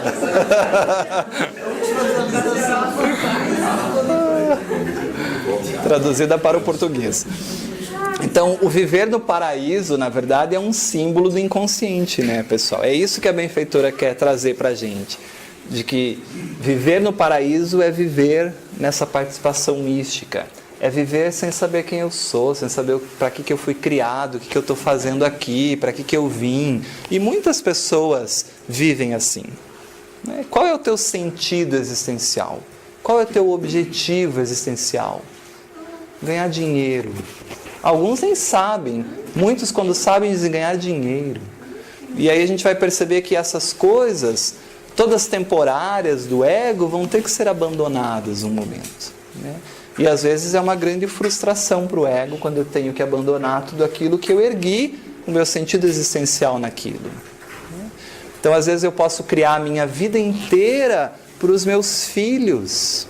E quando os meus filhos vão embora, saem de casa, eu não tenho mais sentido para viver, eu não sei viver, porque eu vivia para eles. E agora eles me abandonaram. E ainda eu fico com raiva. Quem vocês pensam que são? Eu dei tudo para vocês, vocês me abandonam? E isso pode ser inconsciente e vir nos comportamentos causando inúmeros problemas, né? Aí aquela mãe que tem no filho, e aí o filho acha uma namorada, e a namorada não serve, daí acha outra namorada, a namorada não serve, e na 1000ª namorada, a namorada não serve, e nenhuma vai servir. Porque ele diz para ela, não, meu filho, mas é que eu quero que você se case com uma pessoa boa. Mas ela não termina a frase, porque eu sou a pessoa boa que você tem que se casar. Eu sou perfeito. Né? Porque ela não vai aceitar ninguém que vá ocupar esse espaço. Então, essa inconsciência, às vezes, ainda permanece em nós, nessa visão do ego ilusória, né, de que eu vivo para aquilo. E aí, mesma coisa, se eu vivo só para o meu trabalho, quando eu me aposento, eu vou ter um sério problema. Porque eu vou ter toda essa frustração, e agora? O que eu faço da vida? Né?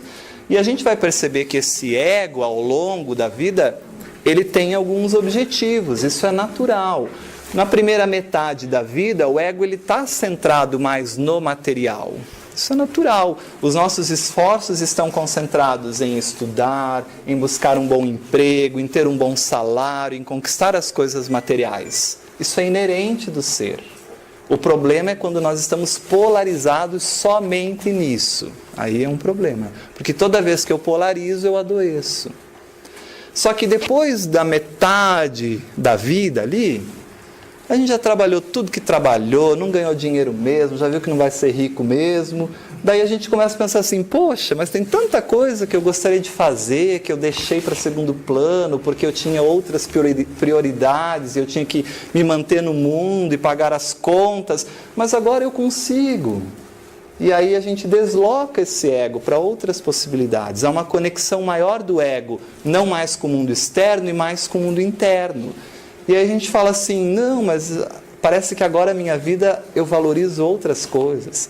Para mim é mais prazeroso isso, aquilo, a vida mudou, tem outro colorido, e eu vejo as coisas de outra maneira, e para mim dinheiro agora nem é tão relevante.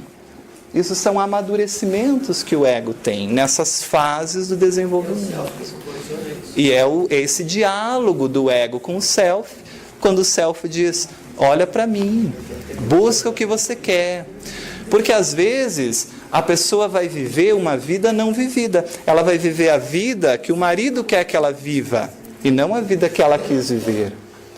E aí, claro que isso vai trazer problemas. Vai trazer problemas, né? E aí o problema vai ser esse marido que nunca deixou viver o que eu quis viver. Então esse diálogo entre ego e self é muito importante. E a gente vai entendendo tudo isso ao longo aí do processo. Então, viver no paraíso é o símbolo desse inconsciente, dessa indiferenciação. A maçã é óbvio, né? É o símbolo do despertar da consciência.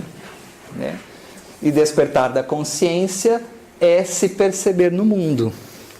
Então, agora eu me percebo nu, é a origem do ego, eu me reconheço, sei quem sou. Aí eu sou expulso do paraíso, é claro, esse Deus que é o self me expulsa, sai daqui. Torna a consciência, torna o ego, porque eu preciso de você para me planificar. Então cria a consciência a partir de si mesmo, essa é a expulsão de Deus do paraíso, né, de Adão e Eva do paraíso. Naturalmente eu começo agora a conhecer o bem e o mal, né? O conhecimento do bem e do mal é o símbolo desse grande processo de conflito entre consciência e inconsciente que nós temos em nós, né? E agora eu sigo mais o ego, eu dialogo com o self, eu vivo só para o ego. Como é esse processo? Isso é o agora vai ter que trabalhar com o suor do teu rosto. Agora as dores vão ser sofridas no momento do parto. Esse é o simbolismo da praga divina. Né? Esse é o simbolismo. Esse conflito você vai ter que gerir agora dentro de você. Né? Com o trabalho, com o suor. E com esse esforço, você vai gradativamente voltar para o self. Então, olha que lindo. Existe o self, cria o ego, simples, fraquinho, que não sabe nada, com pouca luz. Gradativamente nas existências vai fortalecendo e ampliando o ego para olhar o self, e o ego volta para o self e se integra ao self. Esse é o processo de evolução. Eu sou inconsciente, eu crio um ego, eu vou ampliando e potencializando o ego nas existências reencarnatórias, nas experiências, até eu integrar o ego ao self novamente, que é o final do processo. Jesus ensinou isso numa parábola linda, que é a parábola do retorno do filho pródigo. Sai de casa, amadurece o ego, fortalece, encontra-se com Deus, volta para casa. A gente vai entender isso depois mais adiante, quando a gente trabalhar essa parábola, que é espetacular. No final é uma festa, é uma grande festa, né? E quem não trabalhou o ego não vai gostar muito da festa, né?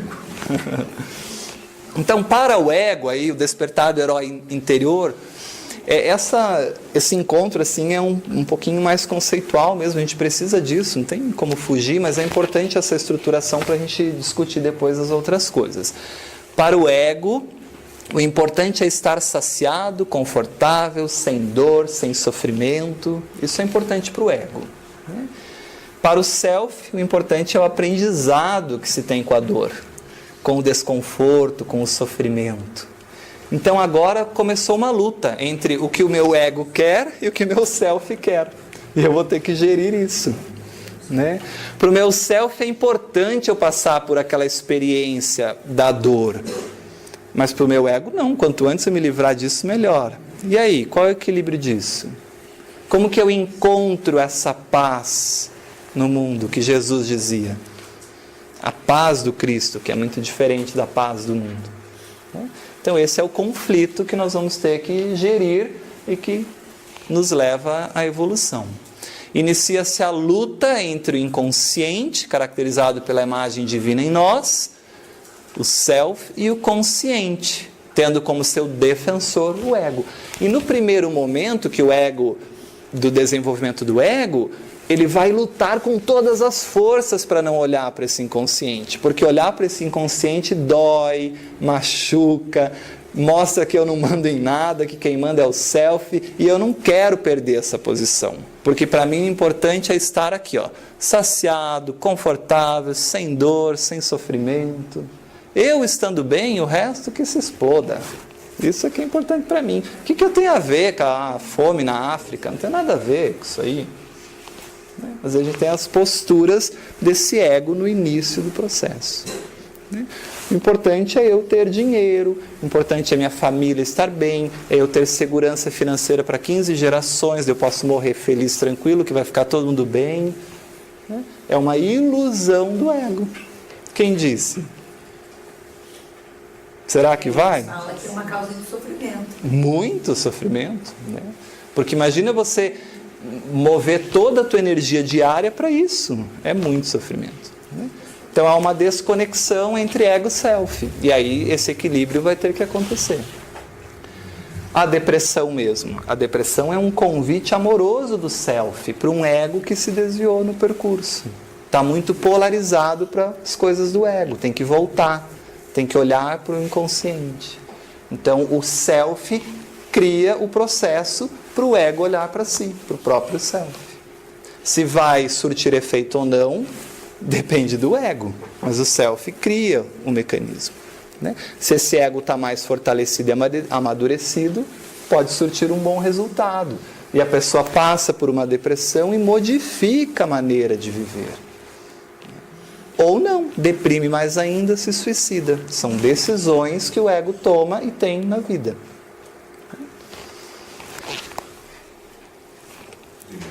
De maneira simbólica, essa luta pode ser expressa pelo trabalho, olha lá, que gerará sofrimento uma vez que fomos expulsos do paraíso, né? Bom, acho que aqui a gente consegue entender um pouco esse aspecto. Agora eu queria discutir algo importante aqui com vocês. Só um resuminho aqui, ó, rápido. Então, no início essa criança é um self, mas esse self ele vai estar espelhado na mãe, né? Então eu projeto meu self no mundo, isso é representado na mãe. Aliás, na relação primal, que pode ser a mãe ou qualquer outra pessoa que vai cuidar dessa criança, e esse self sendo projetado vai ter ou a satisfação ou a não satisfação. Se essa relação primal tende muito para um lado ou para o outro, é sempre prejudicial. O ideal é sempre o equilíbrio dessas polaridades. Se eu tendo muito para lá, para o mais, eu estou num ego que é preso e entorpecido em si mesmo, um ego arrogante, narcisista, que vai ter dificuldade para se relacionar com esse self. Se eu estimulo o contrário, ele acha que ele pode tudo. Sabe com quem está falando? É esse ego aí. Não, eu não vou resolver isso. Meu pai resolve para mim. Aliás, sempre resolveu tudo para mim. Ou o contrário, eu venho para cá. E aí eu tenho um ego estruturado num mundo que não é tão bom viver. Medroso, insuficiente, dependente, incapaz, eu acho que eu não consigo, não tenho conhecimento e noção das minhas potencialidades, acho que eu sou fraco, que não vai dar certo. Então a gente tem que ter o equilíbrio nesses aspectos do desenvolvimento, que é difícil, né? É difícil. Agora o que eu quero trabalhar é aqui. Então a gente viu que num primeiro momento o self precisa do ego. Porque sem o ego, o self não exterioriza-se no mundo, não manifesta-se no mundo. Né? Então, Edward Whitman ele vai dizer assim, no livro A Busca do Símbolo. O primeiro movimento do self, a primeira coisa que o self faz, parece exigir o estabelecimento de um executor. Olha lá, um executor. O ego ele está para servir, executar o que o self quer. Mas o ego vai achar no primeiro momento que ele não tem que executar nada, que ele tem que fazer o que ele quer e mandar e tomar o controle do processo. Mas o primeiro movimento do self parece exigir o estabelecimento de um executor ou um ego firme. E aí eu pergunto para vocês, o que é um ego firme? Então a gente tem que entender isso. Ou vamos chamar de forte ou bem estruturado. Um ego bem estruturado, forte, firme. Demos o nome que quisermos dar aí. Mas o que seria um ego firme? Então pense um pouquinho, converse um pouquinho e daí a gente busca isso daí. A partir de tudo isso que a gente comentou, da estruturação do ego, o que seria um ego firme no mundo? Não vai dizer que ego firme é uma pessoa forte, que fala tudo o que quer na cara, que não está nem aí. Isso não é ego firme, isso é ego mal educado mesmo. É bem isso mesmo.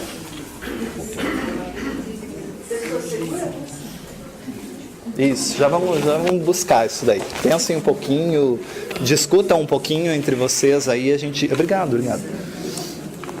Então vamos lá, o que é um ego firme, pessoal? O que não tem?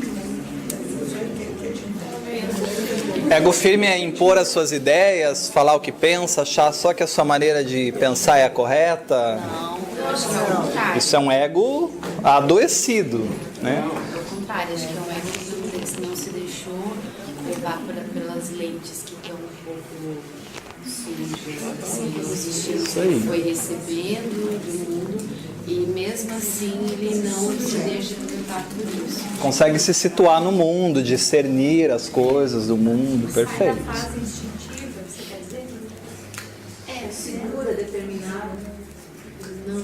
Não uma determinação obstinada, mas algo assim, não, pera, né, eu posso estar pensando assim, Resignado. porque eu recebi esse estímulo errado da minha mãe, da minha família, mas no mundo não é bem assim. Perfeito.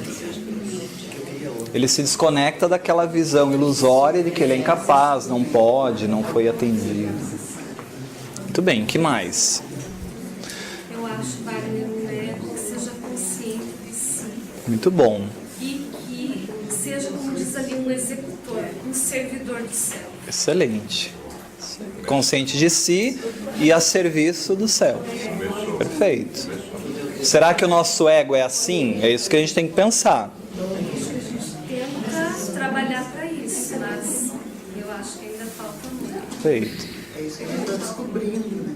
Que mais? Joana de Ângeles vai falar de manifestações adoecidas do ego. Se existem manifestações adoecidas, é porque há manifestações saudáveis. A gente tem que entender quais são as manifestações de um ego saudável, que é isso aqui. Né? Uma manifestação adoecida do ego é um pensamento comum no movimento espírita que diz assim: minha filha, tem que aguentar mesmo o casamento, estamos no mundo de provas e expiações, estamos aqui para sofrer, para pagar, mas depois você vai ter sua recompensa. Isso é egoísmo. Isso é egoísmo, um ego totalmente adoecido. Aliás, os diálogos fraternos têm uma tendência a falar isso para as pessoas. A gente nem sabe o que a pessoa está vivendo no casamento. E se o cara está matando a outra de porrada em casa, e às vezes ela vai morrer por isso, né? Então tem umas coisas assim meio doidas. Então o que é um ego firme? Além disso, consciência do bem e do mal. Consciência do bem e do mal, se manter firme no bem, porque já sabe a diferença. Perfeito. O que mais? Muito bom, tá certinho. Equilibrado? Equilibrado no quê? Fala mais, Rafa. Equilibrado é muito pouco. Submetido ao self, ou seja... Sim, um servidor. Mas isso é questão de consciência. Você tem que ter consciência. Mas o ego está na consciência. Mas quando esse ego tem um relacionamento com o self, muda muito a consciência, né? Inclusive de quem eu sou, das minhas imperfeições, inclusive a tolerância com os outros muda, né? Porque eu sei que eu também não sou essa coisa toda, eu tenho tanta coisa podre aqui dentro, tantos inimigos para ajustar. Então até o nosso comportamento exterior modifica, né? Quem que ia falar, hein? Pela ética, pela moral. Viu? Talvez uma outra pergunta. Quando seria o primeiro movimento do self? Quando ele fala o primeiro movimento do self, é que a partir do momento do nascimento da criança, esse inconsciente, esse self, precisa formar, estruturar a consciência e o ego. Então, o primeiro movimento do self é esse: estruturar nesse bebê, que é o inconsciente, um bem integrado de mim, do self, que é a consciência e o ego, para com que esse ego possa olhar para mim e eu possa me manifestar no mundo. Vai ser firme também como aquela deixar no porteiro, né? Sabia abrir e fechar as portas do inconsciente.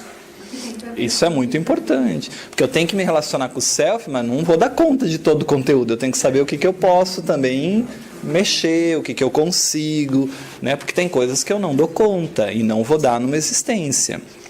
Aliás, nem tenham muito essa esperança de que vocês vão desenvolver grandes virtudes numa existência no mundo de provas e expiações. O mundo de provas e expiações não é um mundo para a gente desenvolver grandes virtudes. É um mundo para a gente manter nossas imperfeições sob controle para não machucar os outros. Já está ótimo isso.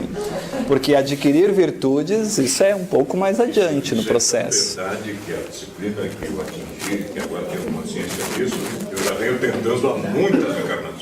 Nesta eu consegui. E vou ter que comprovar na próxima. Não tem jeito. Então vamos pensar assim, ó. Vamos pensar nesse item 1 aí. Conseguir lidar com prazeres e desprazeres. Como vocês entendem isso? Eu tenho na vida prazer, desprazer, eu tenho que optar por algumas coisas, não tem? Sensações boas, sensações más. Um ego bem estruturado consegue fazer isso. Fui no restaurante, me empanturrei comigo a um louco, passei mal a noite inteira. Na outra vez que eu tiver a mesma oportunidade, o ego vai ter que escolher. Quero fazer isso de novo ou não? É uma decisão do ego. Vai ter que lidar com esse prazer ou desprazer. Sair de casa do quentinho, gostoso, para vir aqui no estudo à noite no frio, é uma sensação boa ou ruim? É uma sensação péssima, terrível. Quero participar do sorteio. É uma sensação... Só participar do sorteio. Para quem odeia frio, é uma sensação terrível. Mas o ego faz uma conexão com o self e diz assim, não, É ruim sair no frio, nesse frio de Cascavel agora. Mas eu vou lá, eu vou aprender, vai ser legal, vou me relacionar, vou crescer cognitivamente, vou entender coisas sobre mim mesmo. E aí depois eu durmo um pouquinho mais, ou compenso isso outro dia. Isso é um ego estruturado, que ele consegue lidar com as coisas e ir trabalhando, prazeres, desprazeres, lidar com isso no dia a dia. É tão interessante que eu não estava nem com frio aqui. Eu agora que eu descobri quem é noturno trabalhar não vai estar completamente mudado, se esfriar de novo quarta-feira já nem vem. Então eu acordar cedo para ir trabalhar no frio é um desprazer, mas o ego põe-se, um ego centrado, se coloca na posição e diz, não, é um desprazer, mas eu tenho uma responsabilidade, um compromisso, eu preciso ir, e aí eu posso fim de semana, eu descanso, compenso isso. Isso é um ego estruturado, porque um ego que só busca os seus prazeres é um ego inflacionado, é um ego alienado. Então, eu não vou trabalhar hoje porque está muito frio. Isso é um ego adoecido. Então, saber lidar com prazer e desprazer é importante. Quando eu não consigo administrar bem essas experiências, essas sensações boas, sensações más, prazer, desprazeres da vida, a gente diz que ali tem um ego frágil, um ego que está num processo que não foi bem estruturado. Não estou dando conta de me organizar na vida e no entorno e no mundo. Envolve disciplina. Hã? Envolve disciplina. Envolve disciplina. O ego como uma instância que vai organizar as coisas da nossa vida, né? Conseguir discernir as coisas, isso é muito importante, né? Então eu estou aqui, estão conversando ali, mas aí eu acho que estão falando de mim, e daí eu tenho um complexo de inferioridade, então estão falando mal, porque não estão gostando disso, não sei daquilo, e eu vou viajando na maionese. Isso é um ego frágil.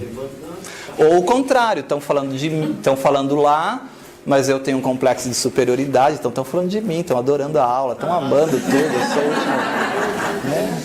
E aí, ou eu estou na rua e eu olho para alguém que está conversando, e está conversando de mim, e está olhando para mim, e está vendo que eu estou gordo, e eu tenho um problema com a minha autoestima, então eu já me sinto mal, e acho que estão olhando aqui que eu não gosto, e essa parte do meu corpo que eu não gosto. Isso é um ego firme? Isso é um ego frágil, fragilizado. Ele não consegue discernir as coisas. É um ego que está alienado. Precisa encontrar aí um centro. Né? Dar a importância que cabe ao outro. Nada mais. Isso é muito importante. De forma geral, a gente tende a valorizar e hipervalorizar o outro, assim, no sentido do que vão falar, a opinião. E um ego forte é um ego que até aqui vem a sua opinião, que é importante. A partir daqui não é mais. Porque eu sei o que eu quero, o que me move, o que eu busco. Isso é importante, discernir as coisas. Uma autoproteção equilibrada. O que é isso? Inferneuras, né? Extremos. E eu saber me autovalorizar, me autoproteger. Então, no exemplo que a gente deu aí, né, uma mulher, por exemplo, que é agredida pelo marido. Um ego forte vai dizer, até aqui você veio. Agora quem controla a minha vida sou eu. Não quero mais. Para mim, isso não dá. Essa relação não dá. Eu não tolero isso. Isso é um ego forte, de autoproteção. Né? Agora, um ego frágil, ai não, mas eu dependo financeiramente do meu marido. Se eu me separar, o que vai ser de mim? O que vai ser dos meus filhos? Eu não vou conseguir criar ninguém. Isso é um ego forte? É um ego que não tem conexão com o self. Porque o self vai dizer para ela, força, coragem, você é filho de Deus. Você não reencarnou para apanhar e para não conseguir criar teus filhos. Entendem a diferença? Isso é muito importante. Até aqui é um limite. Agora, aqui eu não aceito mais. Eu também tenho aspectos meus que precisam ser desenvolvidos. Né? Se você não quer que eu faça isso, isso é problema seu. Você não quer, eu quero. E nós vamos ter então que entrar num acordo. Vamos ter que ver o que é melhor para nós dois, para o crescimento dos dois. Né? Porque casamento é isso, é o confronto para o aprimoramento. Mas quando é só unilateral, não dá certo. Né? Estabelecer objetivos, isso é importante, né? Um ego firme sabe para onde eu estou caminhando, sabe para onde eu vou. Né? Sabe o que eu estou fazendo aqui, o que eu quero da vida. Um ego forte. Né? Dialogar com o inconsciente, isso é importante. Isso é muito importante. Né? Agora, dialogar com o inconsciente, mas com algumas coisas do inconsciente, né? Porque a gente não vai conseguir lidar com todas as coisas desse inconsciente. É impossível, ainda. Exatamente. Conversa com o inconsciente seria um autocrítico. Perfeito.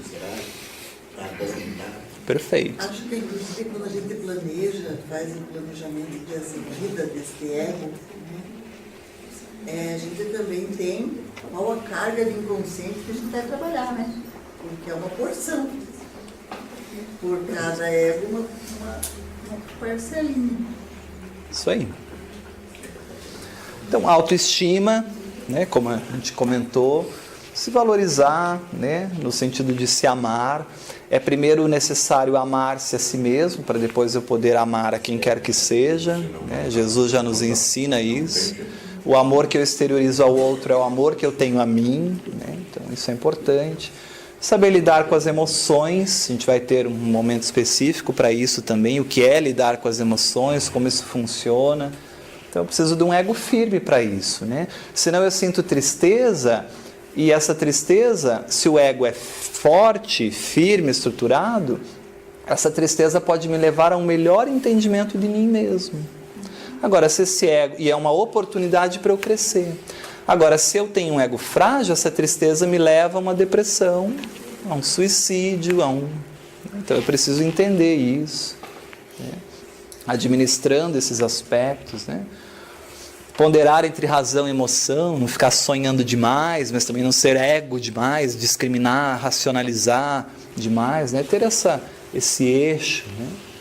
Então, para a gente encerrar esse raciocínio, um ego forte caracteriza-se por um ego consciente, maduro, com autoestima, capaz de dialogar consigo mesmo, de lidar com as suas questões íntimas, com o mundo externo, compreende o seu limite dos outros, né? Então até aqui você vem, até lá eu vou, que assume as suas responsabilidades, né? Que dá conta das questões que envolvem a encarnação, sem desespero, com confiança em Deus, porque estabelece o diálogo com o inconsciente. Né? Uma pessoa que está desesperada, que não encontra solução, é um ego que está indo para um processo de adoecimento. Né? Tem que fazer a conexão com o self, buscar essa centralização, mas para que isso? O que eu consigo crescer disso? Para que isso acontece comigo? Que permite então que se realize na encarnação aquilo que Deus espera de nós, que é o nosso desenvolvimento do nosso potencial. Imagine que tudo que ocorre na nossa existência é sempre para o nosso crescimento, né? Então um ego forte vai trabalhar esses aspectos com naturalidade. Ao longo aí dos encontros, a gente vai amadurecer tudo isso, tá? Como é que isso ocorre, como isso se estabelece, como a gente pode, então, ir estruturando esses aspectos, perfeito? Essa citação. Isso aí não é de parte nenhuma, acho que eu que fiz mesmo. É da... Do meu ego. Você não tem a referência ali embaixo? Isso é do meu ego. Então aqui, ó, aqui é do Whitman, né, a busca do símbolo. Então, o primeiro movimento do self, como a gente comentava, parece exigir o estabelecimento de um executor ou ego firme. E aí ele finaliza, ele diz assim: capaz de adaptação social adequada e que tenha valores éticos de acordo com a moralidade do grupo que contém. Veja que ali ele trabalha esses aspectos. Né? Se a gente for levar isso ao pé da letra hoje em dia, acabou de uma frase. Então o ego primeiro se desenvolve para dar conta do mundo externo. Primeiro eu vou para o mundo, eu nasço para o mundo. E à medida em que eu vou me fortalecendo, as fases do ego, a gente vai ver, aí eu vou dando conta do meu mundo interno. Porque tem que estar muito forte para dar conta do mundo interno. Não é um trabalho fácil. Por isso que a benfeitora fala que o autodescobrimento é um desafio. Desafio é uma coisa que é muito difícil, quase impossível. E o pior de tudo é que a gente tem que fazer isso solitariamente. Solitariamente. Como a gente pode receber ajuda de fora, né? Esse trabalho é individual. O trabalho mais árduo mesmo é solitário. Jesus também ensinava isso, viu? Ele dizia assim... Noites de insônia. Insônia. E Jesus dizia assim: tome a sua cruz. É bem isso que você falou. É solitário. Mas, quando a gente se conecta com essa potencialidade interna, as coisas deixam de ser, porque a gente tem as respostas em nós mesmos. O próprio self nos traz isso, né? Mas a gente vai entender isso mais adiante. Pessoal, beleza? Tudo bem? Conseguiram pelo menos entender essa estruturação aí do ego a partir da criancinha? Oi, Vanice? Então beleza. Obrigado, pessoal.